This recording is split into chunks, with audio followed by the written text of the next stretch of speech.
Hi friends, എല്ലാവരും സുഖമായിരിക്കണമെന്ന് വിചാരിക്കുന്നു. അപ്പോൾ എൻ്റെ വീഡിയോസ് ഇടാനായിട്ട് കുറച്ച് വൈകിപ്പോയി. കുറച്ച് നാൾ ഞാൻ ആക്റ്റീവ് ആയിരുന്നില്ല. അതിന് കാരണം എന്താണെന്ന് വെച്ചാൽ ഒരു സന്തോഷമുള്ള കാര്യമായിരുന്നു. ഇപ്പോൾ എൻ്റെ മോൾക്ക് ഡെലിവറി കഴിഞ്ഞിട്ട് രണ്ടാമത്തെ മോളാണ്. മോൾക്ക് 40 ദിവസമായിട്ടുള്ളൂ. അപ്പോൾ മഴക്കാലമായി തുടങ്ങി. അതിൻ്റെ കൂടെ നമ്മുടെ ഈ ഒരു കൊറോണ രണ്ടാം വരവായി. അപ്പോൾ നമുക്ക് നമ്മുടെ നാട്ടിലുള്ള നമ്മുടെ കയ്യെത്തും ദൂരത്തുള്ള ഒരുപാട് സാധനങ്ങൾ വെച്ച് നമുക്ക് നമ്മുടെ വീട്ടിൽ തന്നെ ചികിത്സ തുടങ്ങാം.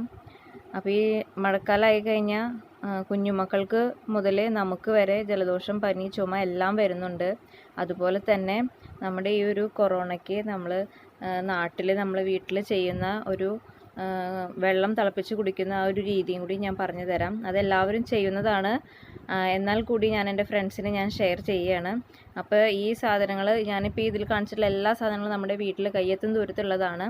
അപ്പോൾ നമുക്കത് വെച്ച് നമുക്ക് ഈ രോഗങ്ങൾക്കൊക്കെ എങ്ങനെ നമുക്ക് ഇത് ഉപയോഗിക്കാമെന്ന് നോക്കാം.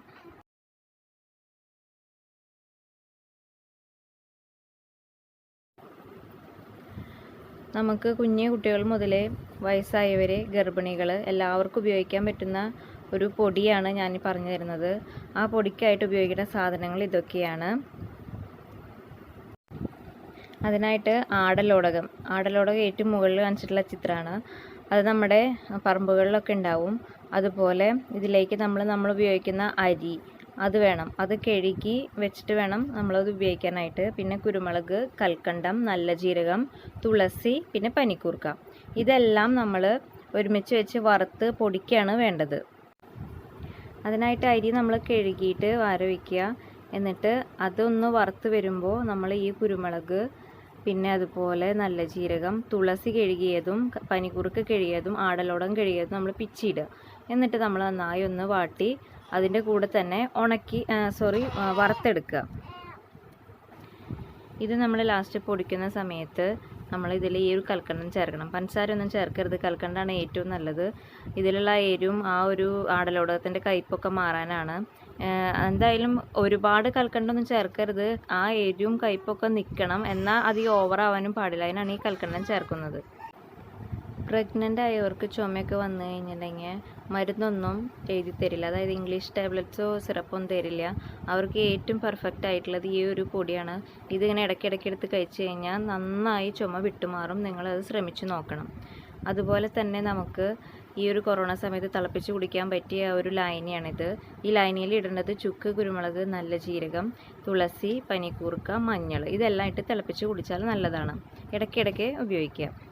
അതുപോലെ ജലദോഷത്തിന് നമ്മൾ ഉപയോഗിക്കാൻ പറ്റിയത് ചുക്ക് കാപ്പിയിൽ ശർക്കര ഇട്ടിട്ട് ശർക്കര, കുരുമുളക്, പേരയില കൂമ്പ്, പനിക്കൂർക്ക, തുളസി, നല്ല ജീരകം, ഇതെല്ലാം വെട്ടി തിളപ്പിച്ച് കാപ്പിയായി കുടിച്ച് നോക്ക്. നല്ലൊരു മാറ്റം കിട്ടും. അതുപോലെ ആവി കൊള്ളാനായിട്ട് നമ്മൾ ഉപയോഗിക്കേണ്ടത് പനിക്കൂർക്കയുടെ ഇലയിലെ അതും തുളസിയും പേരയില കൂമ്പും നുള്ളു മഞ്ഞൾപ്പൊടിയും ഇടുക. അതിനുശേഷം നമ്മൾ ആ വെള്ളത്തിൽ വിക്സ് ഇടാൻ പാടില്ല.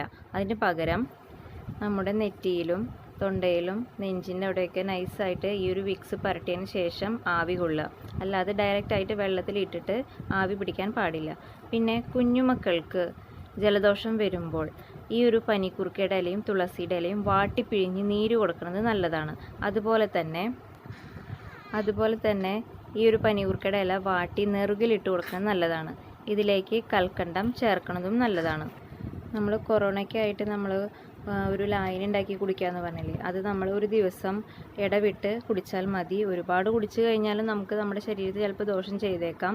അപ്പോൾ കുറേശ്ശെ കുടിച്ചാൽ മതി.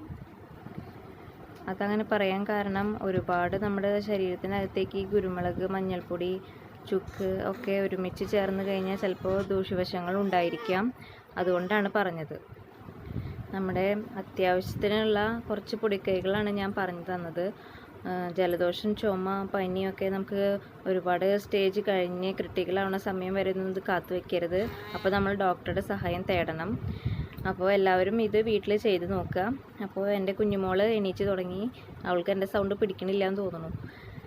ഞാനിങ്ങനെ ചിലവില എന്ന് പറയുന്നത് അവൾക്ക് ഇഷ്ടപ്പെടുന്നില്ല. അപ്പോൾ ഞാൻ വീഡിയോ നിർത്തുകയാണ്. അപ്പോൾ എല്ലാവരും ഈ ഒരു പൊടിക്കൈകൾ ചെയ്ത് നോക്കുക. അപ്പോൾ ഞാൻ അടുത്ത വീഡിയോ ആയിട്ട് വരാം.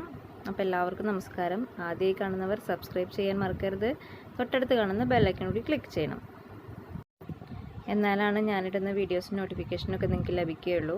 അപ്പോൾ ഒരിക്കൽ കൂടി ടാറ്റാ ബൈ ബൈ.